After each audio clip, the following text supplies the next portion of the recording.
王先生30岁，来自山东个体，有请王先生，有请。王女士29岁，来自山东职员，有请王女士，有请。欢迎两位哈，是大学同学是吧？高中同学。结婚几年来着？14年结的婚。说现在有2娃了是吧？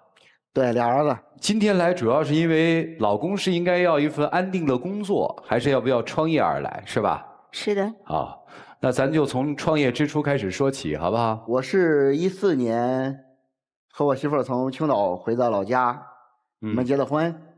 找到工作以后吧，然后回来，因为我爸在我们那儿赶集嘛，卖这个海鲜啊，卖鱼之类的。我现在快过年了，都忙嘛，快帮帮他吧。我就辞了职。我记得很清楚啊，那是2014年的12月24号，正好是平安夜。我那是22号辞的职。那天的话，上午我就是我帮我爸去一块儿赶集嘛，大约上午11点左右吧，然后就快下集的时候，这个突然间这个脑出血。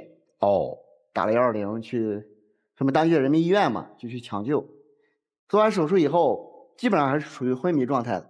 然后我当时的感受是什么？就是因为我是家里独生子女嘛，因为家里那会儿其实也挺娇生惯养的然后突然间我爸倒下以后，我外在没有表现出来，但是我内心这个精神压力是挺大的。然后那期间的话，我爸住院差不多1个月吧，刚出院，当天晚上我媳妇儿就有感觉了，就预产期提前了。然后隔了1天，我大儿子就出生了就是我当时的感受就是我的父亲突然间倒下了，然后我呢突然间又当爹了，可以说。就一下子这个角色的转换是转换不过来的。这个对这个家庭来说，可能既有喜又有悲，是吧？对，但是然后压力会非常大，对不对？对。所以我就想让他安安稳稳的找个工作，然后那个收入还能固定一些。毕竟我又初为人母，有很多事情也是有压力的。他那会儿就换了好几个工作。因为是这么回事哈，我爸生病以后吧，他需要做针灸去做康复。那个时候我也出去找过几个工作，包括招聘会也去，但没有说有哪个老板让你每天固定的请2、3个小时的假，是没有的。所以当时创业的一个初衷是希望自己有一些相对属于自己的时间，可以自由支配，是吧？对，还能挣点钱养家。对，当时家里我母亲也挺支持的，当时她给我3万块钱让我去。那作为创业的启动资金嘛，那我就做了互联网的这个项目。生完孩子几个月之后，也去帮他做了几个月，也是比较算是支持的。等于夫妻之间共同创业。对。后来做了半年以后，我觉得这个收入还是蛮低的。而且我寻思这个也照顾孩子嘛，我说不行，因为我们家附近有个工厂嘛，我说你去那边上班吧，我自己再干一下吧。后来他就上班了，然后我又坚持了3、4个月，基本上创业就这么放弃了。创业失败了，后来呢？他就是出去找了几个工作嘛，没找到自己喜欢的然后那段时间我们俩就矛盾就挺大的嘛。我那会儿就整天叨叨他出去找工作，但是不知道那会儿其实我又怀孕了。那段时间的话，我也找过几份工作，我就感觉可能这个工作不太适合我。就是可能自己想要的很多，也可能当时年轻气盛，就想这不是我想要的，然后我就辞职了。总感觉在这儿找不到自己想要的东西，就是工作还没有稳定。对。但是第2个孩子又要来了，是这意思吗？那会儿还不知道，那会儿怎么回事？我那个换了2份工作以后吧，我就在家闲着，闲了有2、3个月。因为我那会儿学习比他好，我考大学也比他好，所以当时我特别有优越感。因为那会儿的话，我就感觉他也挺听我的后来我就感觉他整天说我，我就跟他说，我说你是不是对我有意见，或者你是不是对我不满意？我是不是你觉得我这不行那不行是吧？你是不是看不起我？我其实不是那么想的，我也有压力，因为我也当母亲了嘛，我的工资又不高，一直跟父母挤在一起嘛，我们还有爷爷奶奶，4世同堂，对，住在一起。对。后来吧，有一次我发小他妈去我家玩嘛，就在我发小面前说我，你看你也不上班，然后呢在家闲着，你看别人家这个有了孩子以后，人家那个当父亲的，人家怎么安慰，然后别人怎么着。我说我当时就特别刺耳，觉得我说那别人的好你怎么不去找别人啊？就当时就吵得很凶嘛。隔了有几天，他才觉得不舒服嘛，恶心吧，呕嘛，然后我们去医院检查，后来发现就怀孕了。然后那个我当时就收敛了，当时我也觉得确实我不对。那你压力应该更大了，兄弟。既然他来了，也许就是天意吧。然后怀孕以后，基本上我们这个就关系就缓和很多了。也不敢惹她生气啊。但是自己这颗心还是对于我来说还是蛮浮躁的，就是一直在找，一直在找。然后呢，就是等于再次创业了，是吧？对对对，就建材这一块和几个朋友一块儿然后真正说我自己完全自己独立创业的话，是17年的3月1号那一天也正好是我小儿子出生。现在创的怎么样？可以说是头破血流吧。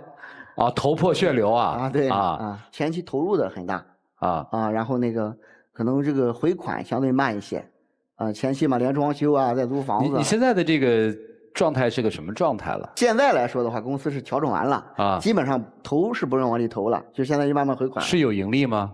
目前是有盈利，但是如果整体扯下来的话是赔的。未来看好吗？还是比较看好的。比较看好。对对对。那不是就顺了吗？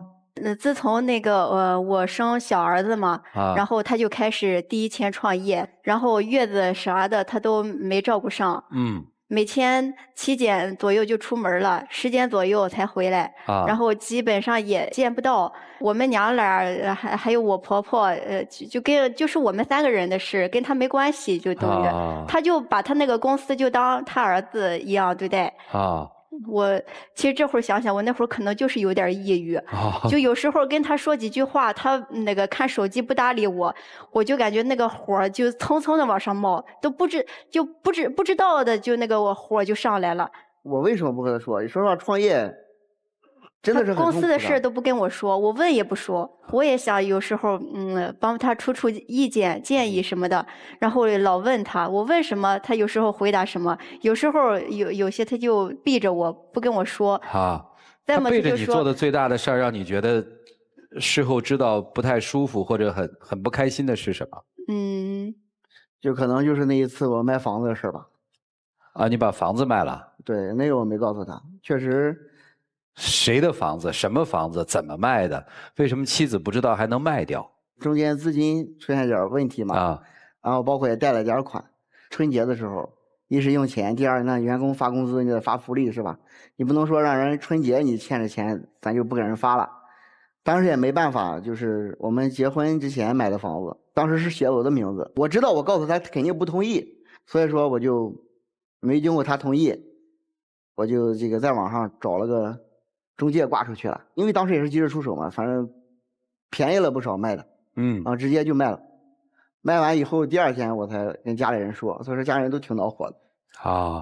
你那时候跟他吵过吗？对，那个房子吧，其实是我们还没结婚之前买的。当时我们那会儿还上学嘛，感觉他说以后我们要结婚，我说结婚我们在哪儿住啊？他说在南屋住啊，我们一家子人住在一起不好吗？我说你太天真了吧，你把我娶回家就让我在你的小南屋里住啊。然后后来他就跟家里说，然后家里就买了那套房子。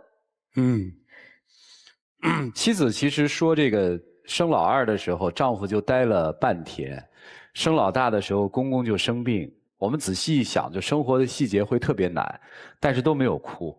说到这个房子的时候马上就要落泪，你把这个跟房子的事儿联系起来，你就明白他那个心里的那种委屈了当时哭了吗？当时没哭，当时其实心里还是抱有希望的觉得他可能下个月就能那个回款，下个月可能就有回款了，就是觉得生活还是有希望的是吧？对所以您现在的打算就是把公司关了，让他去踏踏实实找份工作，是这意思吗？他可以创业，但至少目前他好像还缺很多东西。经历了这几次创业，我觉得他需要沉淀一下了，但是他不听我的。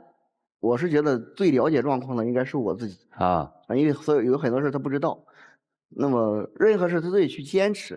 可能之前确实走了很多弯路，也确实我能力不足，但是中间经过这些教训以后，我也沉淀了很多那我觉得现在是可以值得去坚持的。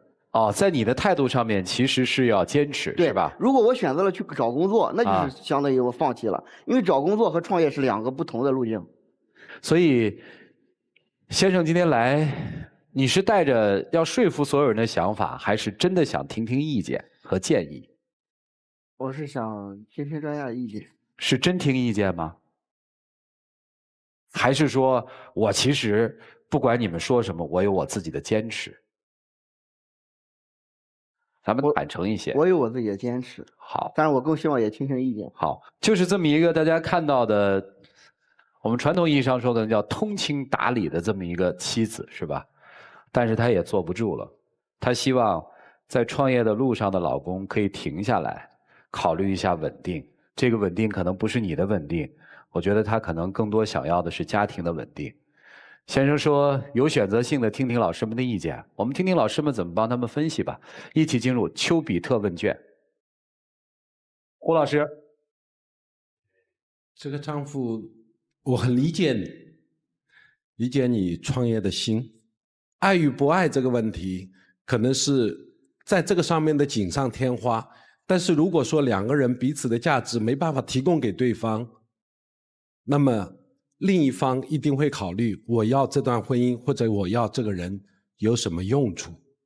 我相信你心里边也有委屈，就有点像是一个悲壮的一个孤独的斗士一样，你觉得别人不理解你，其实这一切是你造成的。你的很多行为，很多的做法，包括你很多的想法，跟整个家庭背道而驰了。所以你要想想你自己给家庭提供的价值，给你太太提供的价值是什么，然后再去考虑到你是不是一个适合的创业者这个问题，好吧？好，谢谢。 OK， 好，谢谢胡老师。来，珊娜老师。先要为王先生你们家里的女人们点个赞，这两个女人太伟大太不易了。你是属于那种蔫蔫的，但是主意特别正的人。我什么都不说，但其实我心里面有一个主心骨是谁都动不了的。在你的心里排序怎么排的？创业第一，再往下挣钱，再往下什么？包括你说在父亲倒下之后你要去创业，其实你在父亲倒下之前你就辞了职啊。如果你真的是因为父亲倒下萌生了要支撑起这个家的这个想法，你不会在之前就辞职，你一直在自我感动。我们家出了这么大的事儿，天塌了，然后呢我又承担起了一个父亲的角色，所以我一定要创业，要怎么样要怎么样，这是只是你自己给自己做的一个人设。我觉得您现在不要再打着创业的旗号，打着支撑起这个家的旗号，觉得自己有多么的伟大和不易。您确实不易，这点我首先肯定。可是这个时候更需要你的是这个家里的每一个人，他们要的不是你挣来的那些钱，要的是你这个人出现在家里。你理解过妻子在2次生育的时候遇到的这个生理情绪的状态吗？他说抑郁一点不夸张，我相信他一定是有抑郁症的。但是就这样，他都一直听你的。夫妻同心，其利断金。希望这句话能在你们这个特别艰难的时候能想起，就是这一世风雪路途遥，相濡以沫是骄傲。谢谢。好，谢谢珊娜老师。来，曲总。创业不易，但如果此时我们说你是既没有担当也胆儿小的一个男人，你肯定不服。但是恰恰你的担当都给到外人，你在这个家庭里头你是没有任何担当的，你始终在逃避这个现实。现实是什么？第一，你的能力是有限的，种种失败创业的经历就表明你在创业方面的确是缺少一些某些方面的能力的。第二，认清你现在自己目前面临的情况是怎么样。当你一往无前的往前冲的时候，你看看你的家里是什么情况呢？你这不是在创业，你是在赌博。你就赌我这次一定能成。你真正关注到你以什么为代价去获得了你眼前的有可能的成功。如果你的代价是他，如果代价是你的孩子，如果代价是你的家庭，再好的生意不要去碰，因为那一定不是一个能让你得到成功的最幸福的事情，明白吗？不要不付一切代价，因为你付不起。现在你所有付出代价都是你的家人亲人，好不好？这样的事业不做也罢，就这样。好，谢谢曲总。谢谢老师。来，涂老师。主持人问妻子，丈夫有没有做过一些瞒着你，但结果让你恼羞成怒的事情？妻子半天没有说，倒是丈夫非常理直气壮地说：“有，我卖了房子。你好像显得你很仗义，我错了，我敢承认，怎么了？”但这种坦诚的背后，其实说明一点，你好像没有意识到自己现在的危险的境地。很多创业者其实在创业初期都是背负道德的压力，活在别人质疑和怀疑的眼光当中，内心饱含一种孤独感。但这种孤独感也被那些根本不适合创业，为了创业而创业的人成为他们自我说服的一种借口。他们总会说，马云最初不是也不被理解吗？乔布斯当年不也是被人怀疑吗？我现在就是这样。它成为一种自我说服的借口。但是你要知道，同样是孤独，支撑孤独的方式不一样。真正的创业者支撑自己孤独的方式，是因为他是为了要做一番事而创业，他内心是真喜欢，所以无论成功还是失败，他内心是饱满的。他并不会因为我没有因为创业而获得钱或者是利，所以我就觉得我是空泛。而对于有一些为了名和利而创业的人，一旦失败，数字是负的，他内心就会变得焦虑。所以男生，你真的要好好反省一下，真的这种创业不做也罢。甚至现在此时此刻最大的任务，你应该是维护家庭的和谐，来打好这场家庭的攻坚战和危机，而不是外部创业。你自己想想，就这样。好，谢谢涂老师。谢谢老师。听进去了吗？听进去了。听进去就好。如果都不行的话，踏踏实实回家挣钱陪孩子。我给你出这主意特好，接过你爸的班卖海鲜去，一起金融真情60秒。老婆，我们在一起也9年多了，我希望我们能一直走下去。我之前确实犯过很多的错误，也走了很多弯路，也没有考虑过你的感受。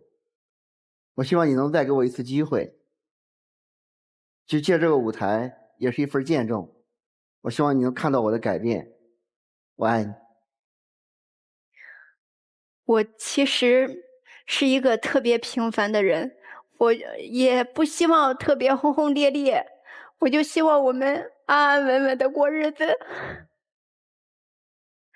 我希望你能听听专家的意见，然后我们慢慢还吧，好好过日子。可以的。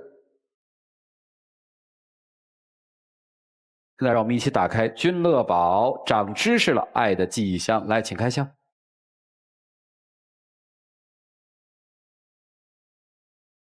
什么呀？房子的照片。房子的照片。这是我们应该是在大学的一张照片，大学都是在青岛上的。你把我的房子挣回来就好了。好。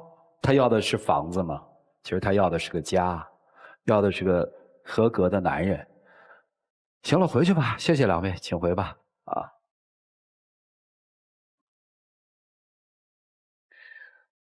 来，请关门，请开门。